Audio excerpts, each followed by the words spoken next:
Halo semua, ketemu lagi sama gue Sarah di Sobat Talks. Dan kali ini gue sama seorang wanita cantik. Dia adalah sahabat gue. Halo, nama gue Dita. Yep. Dan kali ini gue sama Dita akan bahas tentang Ghosting. ya ghosting. Ghosting ini adalah sesuatu yang lagi hype banget ya, dan lagi kayak bermunculan gitu, kayak gue di ghosting kayak gitu. Jadi kita mau bahas ini ya. Oke. Nah, sebelum lanjut dan lebih panjang, jangan lupa follow Instagramnya Dita di bawah sini. Nah, dan jangan lupa juga untuk follow Sobat Counts, like, comment, share, and subscribe. Nah, ghosting ini adalah sesuatu yang lagi hype banget. Gue sendiri sering banget baca gitu ya, kayak ada di mana-mana gitu, di Instagram, di TikTok. Di TikTok. Orang-orang ngaku di ghosting, korban ghosting, dan lain-lain. Nah, ghosting itu sebenarnya apa sih gitu? Orang-orang pada pengen tahu. Nah, menurut lu sendiri ghosting itu apa? Menurut gue, ghosting itu ketika lo meninggalkan teman atau enggak pasangan atau enggak orang yang deket sama lo dengan tanpa alasan. Kayak tiba-tiba lo nggak ngasih kabar, tiba-tiba lo ngeblok dia, tiba-tiba lo kayak menghindari dia secara nggak ada alasan gitu. Oke. Nah, mungkin kalian ada yang pernah kayak gitu. Jadi ghosting itu adalah ketika lu pergi tanpa alasan gitu aja, dan ngeblok gitu. Jadi Tanpa kayak, pamit ya. iya bener, nggak ngomong apa-apa. Pas dihubungin, lu udah nggak ada gitu. Maksudnya nggak ada ini dalam artian lu sengaja pergi kan? Sengaja pergi. Kayak gitu, bukan karena meninggal dunia atau lain-lain ya, tapi karena memang sengaja pergi. Nah, dari lo sendiri, lu pernah jadi korban ghosting atau pelaku ghosting? Gue pernah dua-duanya. Karena menurut apa ya, dari artiannya sendiri, kalau misalnya jadi korban ngelihatnya bakal kasihan banget. Kalau ngelihat pelaku bakal kayak Jahat banget. iya, jahat banget gitu ya. Padahal belum tentu pelaku itu berniat jahat, tapi ya dia nggak punya kemampuan aja untuk mengakhiri hubungan. Dan juga kayak nggak tahu nih gimana caranya lo pamit tanpa menyakiti dia. Dan juga mungkin orang takut untuk menyakiti ya. Jadi itu pengalaman lu waktu jadi pelakunya. Maaf ya. Jadi dulu itu yang lu tinggalin gitu aja siapa? Maksudnya tanpa kabar itu? Adalah Pokoknya orang, tapi itu temen atau lagi deket gitu hitungannya? teman, tapi mungkin dia merasanya deket, cuma gue kayak biasa aja. Oke, jadi dia kayak ngedeketin lu, terus lu tuh alasan lu tuh ilfeel Karena dia terlalu dekat sama gue nggak suka. sih. Dia kayak nempelin lu banget gitu, dan jadi lu nggak tahu cara, udah deh kita nggak usah punya hubungan lagi. Dan gue udah bilang juga kan, tapi kayak mungkin penerimaan itu buat orang lain susah ya. Jadi kayak udahlah, daripada gue drama terus-terusan berurusan sama dia, gue pergi aja gitu. Oke. Jadi orang-orang yang ghosting itu biasanya nggak tahu cara buat nge-clear. Pokoknya kita udah harus berhenti gitu. Jadi ghosting ini juga jalan pintas ya. Iya, jalan pintas untuk lo udahan sama orang. Iya, lo bisa tenang pikiran, emosi lo, psikologis lo dengan ngeghosting. Tapi sebenarnya lo sendiri ngerasa tenang nggak sih setelah ngelakuin itu? Kalau gue pertama gue ngerasa bersalah, tapi di sisi lain kayak akhirnya gue lepas dari dia. Jadi kayak, oh ya udah, gue udah nggak ada urusan lagi, gue udah nggak punya drama. Tapi di sisi lain, setelah gue baca materi ghosting bagi korban, ternyata itu bisa parah banget gitu. Oke. Pas lu baca tuh hasilnya apa? Pas gue baca, korban itu biasa cenderung merasa mempertanyakan diri dia, kayak gue kenapa nih dia menghindar dari gue, apa gue jelek, apa gue Jadi insecure ya? iya insecure, apa gue ada yang salah sama diri gue, ada yang kurang, merasa nggak sempurna. Itu sih bagi korban. Kalau gue sendiri jujur gue nggak pernah ngerasa gue di ghosting sih, kayak ditinggalin tanpa kabar gitu ya, nggak pernah. Tapi gue pernah ngeghosting juga, kayak udahlah gue blok orang gitu. Gue kesel gitu sama dia. Kan males kan. gue tuh cuman nggak suka sama omongannya dia atau perilakunya dia, tapi gue nggak bisa ngomong. Kayak ini orang udah bebal banget di mata gue tuh, udah gitu. Dan ya udah gue blok gitu. Kayak gue nggak suka sama orangnya, udah gue blok dengan alasan ya males juga gitu. Iya. Dan itu sebenarnya buruk banget ya. Buruk banget. Dan ternyata bagi pelaku itu ketika lo terus-terusan menjadi pelaku ghosting, lo nggak akan punya kemampuan untuk membina hubungan yang baik sama orang. Oke, jadi lu bakal terus-terusan lari dari masalah. Iya. Oke, itu masalah besar banget sih menurut gue ya. Karena makin lu dewasa, makin banyak masalah, dan bayangin setiap kali lu punya masalah, lu akan selalu lari. Iya, itu dari teori-teori yang gue baca mengenai ghosting. Dan buat korbannya, kalau dari teman-teman gue yang jadi korban, itu ya yang pasti mereka bener yang seperti yang lu baca. Mereka bakal ngerasa kekurangan gue apa nih, satu itu pertanyaan yang terus berputar, apa gue kurang cantik, apa gue kurang pintar, apa gue nggak cukup. Terus juga dia merasa rendah diri. Iya, rendah diri, bersalah. Terus mungkin kehilangan juga ya. Apalagi kan kalau gue pernah baca tweet, ketika lo berpisah dengan orang yang belum jadi pacar lo, itu lebih sakit daripada yang jadi pacar lo. Dan mungkin korban ghosting juga merasa itu. Oke. Nah, buat lu sendiri, lu kan cerita pernah jadi korban. Duluan pas lu jadi pelaku apa jadi korban? Pelaku. Oh, pelaku dulu. Karma kayaknya. Nah, waktu lu jadi korban, itu lu tiba-tiba dia hilang gitu? Iya, ngilang aja, padahal kayak sempet deket berapa hari. Terus, hitungan hari. Kayak, gue kan, mungkin gue yang kepedean kali ya. Terus dia tiba-tiba kayak gak ada kabar sama sekali gitu. Dia gak balas-balas chat lu? Oke, sampai sekarang? Iya. Beneran hilang gak tuh? Tapi lu pernah lihat dia update gak abis? Pernah banget. Oke, jadi tapi lu gak ngejar atau gak nanya lagi setelah itu? Kayak ya udahlah, biarin dia mah. Cowok banyak gitu. Iya, cowok mah banyak. Oke, jadi ketika lu ngerasa itu, muncul gak sih perasaan gue kurang apa gue nggak gini, apa gue punya salah sama dia dan lain-lain? Mungkin itu ada sih, kayak gue kurang asik kali ya, atau enggak dia kayak emang cari pelampiasan aja gitu. Jahat banget ya. Gue kayak lebih ya udahlah, terus juga belum deket-deket banget kan. Sumpah, tapi setelah gue ngedenger emang korban ghosting mikir, ya gue cuma jadi pelampiasan kali ya, gue cuma jadi orang yang dia cari pas dia kesepian doang gitu kan. Itu benar-benar sedih sih. Maksud gue kayak lu meluangkan waktu buat balas dia. Iya, benar-benar. Ya kan? Tapi dia seluangnya gitu. Tapi itu perbedaan yang sangat besar ya. Kayak kalau lu suka sama orang tuh lu bakal sangat-sangat meluangkan waktu untuk dia. Kalau lu sendiri ada nggak sih cara-cara biar lu tahu nih kalau gue lagi di ghosting gitu? Kalau gue bakal di ghosting, atau gue kayaknya punya masalah nih, apa gue harus ngeghosting dia atau enggak gitu? Mungkin kalau sebagai pelaku, gue kan belajar banyak ya dari kayak pengalaman, terus juga di kuliah juga belajar gimana caranya mengakhiri hubungan, kita belajar juga banyak hal. Nah dari situ tuh gue baru kayak punya pengetahuan baru gimana caranya mengakhiri hubungan. Nah dari itu kayaknya gue nggak akan jadi pelaku lagi. Berarti kalau misalnya kayak gitu emang benar-benar harus diusahain nyelesain masalah. Nah lu sendiri ada nggak sih saran-saran atau hal-hal yang mungkin lo pelajari dan akhirnya lo terapkan saat punya masalah?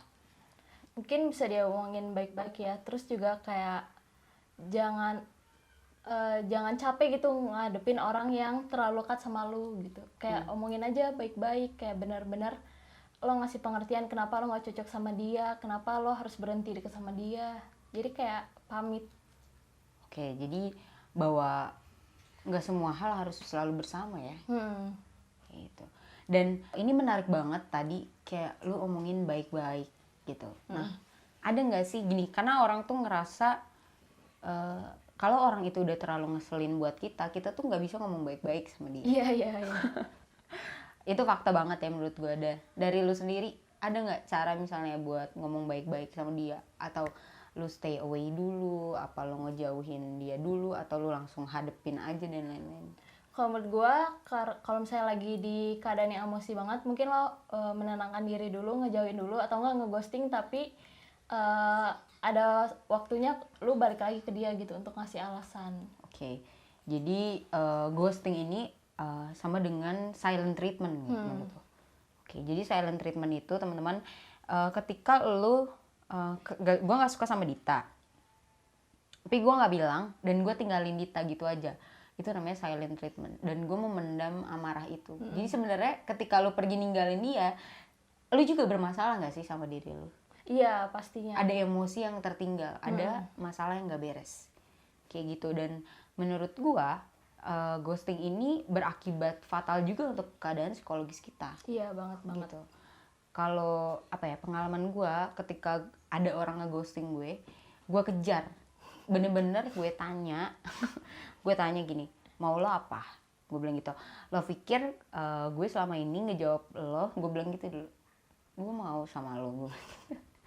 Gue cuma mau kenalan, temenan aja, nggak usah berlebihan, gue bilang gitu. Nah iya bener nih, bisa nih. Kayak kalau misalnya lo berpikir gue akan meminta lo jadi pacar gue dan menampingi hidup gue selamanya, itu terlalu jauh. Kayak kadang karena waktu itu orang ini bilang gue terlalu baik kayak mantannya. Tidak masuk akal. Terlalu jahat ditinggalin, terlalu baik Iya, ditinggalin bingung juga gitu. Jadi kita nggak bisa ngontrol orang lain, tapi kita bisa mengontrol diri kita sendiri, kayak gitu. Benar banget. Nah, sebagai korban, ada nggak sih cara-cara yang biasanya lu lakuin gitu, maksudnya yang bisa lu bagikan berdasarkan pengalaman lu? Kalau menurut gue wajar banget kalau misalnya lo mempertanyakan diri lo, tapi jangan kelamaan. Terus juga gue ingat kata Mbak Sufit, untuk lo nggak cocok sama orang bukan berarti lo yang jelek, lo yang salah, tapi ya karena nggak cocok aja. Itu sih yang gue tanamin ke diri gue. Oke. Sebelumnya Mbak Sufit siapa? Mbak Sufit adalah dosen kita. Oke, Mbak Sufit adalah dosen. Kalau mau pada tahu bisa cek di live IG di Sobat Counts. Beliau itu sering membagikan banyak informasi ya mengenai kesehatan mental. Tadi gue suka banget, menarik banget ketika lo bilang jangan menyalahkan diri, terus jangan terus-terusan mempertanyakan diri, tapi boleh introspeksi diri. Iya boleh. Benar. Mungkin kalau misalnya lo merasa kurang, lo cari tahu kayak gue kurang apa nih. Mungkin lo kurang bisa membuat hubungan sama orang, lo bisa cari tahu gimana caranya berlatih gitu daripada nyalahin diri. Iya betul. Karena ketika kita kehilangan seseorang, gue sih selalu yakin akan ada orang lain yang lebih baik menggantikan orang itu gitu. Mungkin nggak ngegantiin orangnya gitu ya, tapi ada sesuatu yang lebih baik yang lo dapatkan. Ya, lo bisa belajar dari pengalaman. Bahwa nanti ketika lo ketemu sama orang yang tipe nih mirip-mirip, lo bakal tahu nih bahwa ada ekspektasi yang nggak boleh berlebihan dari semua hal itu gitu. Apa sih yang bisa lo pelajari? Gue belajar untuk lebih menghargai orang lain, kayak lebih ngertiin gitu kalau misalnya gue lagi di posisi dia kayak gimana. Dan juga gue menyadari kalau misalnya mengakhiri dengan cara nggak baik itu berdampak juga ke kita dan ke orang lain gitu, malah ngebuat kita nggak punya keterampilan membuat hubungan. Oke. Itu kan hal-hal yang positifnya gitu kan. Orang-orang yang pernah menjadi korban ataupun pelaku ghosting kalau punya point of view yang bisa ngeliat positif itu, tapi ada orang-orang yang nggak tahu. Menurut lu alasan orang-orang melakukan ghosting tuh karena apa sih? Kalau menurut gue, pertama dia nggak tahu, lagi-lagi nggak tahu gimana caranya ngomongin, terus juga terbiasa menghindari masalah, dan juga tipe yang avoidance. Iya, avoidance. Nggak pada tahu nih, nggak ngerti. Itu adalah tipikal orang yang kalau ada masalah dia menghindar, lebih suka nyimpen sendiri juga, menjauh. Dan juga mungkin lo hanya memikirkan diri lo, kayak gue nggak suka sama lo, ya udah gue tinggalin, gue cari yang baru. Jadi ngegampangin perasaan orang lain juga sih, gitu. Bahwa dia berpikir bahwa yang harus disembuhkan adalah dirinya sendiri aja gitu. Ya benar. Ini lama-lama makin parah ya ini orang-orang yang suka ngeghosting nih. Karena menurut gue orang yang ngeghosting ini di satu sisi mungkin punya pengalaman jadi korban ghosting. Bisa jadi. Jadi balas dendam. Terus tapi salah sasaran iya, dan juga kayak lo pengen orang lain juga merasakan apa yang lo rasain gitu. Kayak gue tuh dulu diginiin nih gitu, dan lo harus ngerasain apa yang gue rasain kayak gitu. Dan itu menurut gue, atau enggak kalau menghindari ngeghosting itu suatu hal kebanggaan kali ya, kayak oh iya kan bisa ada juga tuh biasanya kayak kayak misalnya oh gue habis ninggalin cewek ini nih, gue habis kenalan sama cewek terus ceweknya baper ditinggal gini gitu ya. Ya ada kayak lu menambah prestasi untuk kenalan dan dekat sama orang terus lu bisa ninggalin mereka gitu. biasanya kan kalau orang yang pernah deket sama banyak orang itu kan kayak lebih dilihat ya. Iya, lu lebih menarik gitu. Kayak lu semenarik apa sih gitu. Tapi ini menarik ya bahwa adanya istilah-istilah ini jadi bikin kita tahu bahwa ini tuh lebih mudah untuk dikenali gitu akhirnya ya. Bahwa ghosting itu sesuatu yang enggak banget. Enggak banget, parah. Enggak banget. Kalau misalnya enggak suka enggak apa-apa ya. Kalau enggak cocok enggak apa-apa. Tapi akhiri dengan baik-baik. benar. Jadi banyak banget faktor orang yang ngeghosting itu alasannya apa, dan ini juga mungkin faktor-faktor cara orang tua mendidik dia, bagaimana dia diperlakukan di dalam keluarganya gitu. Apakah punya masalah, dia biasanya masalahnya keluarganya ngomongin atau enggak. Nah itu juga bisa jadi faktor-faktor yang perlu diperhitungkan.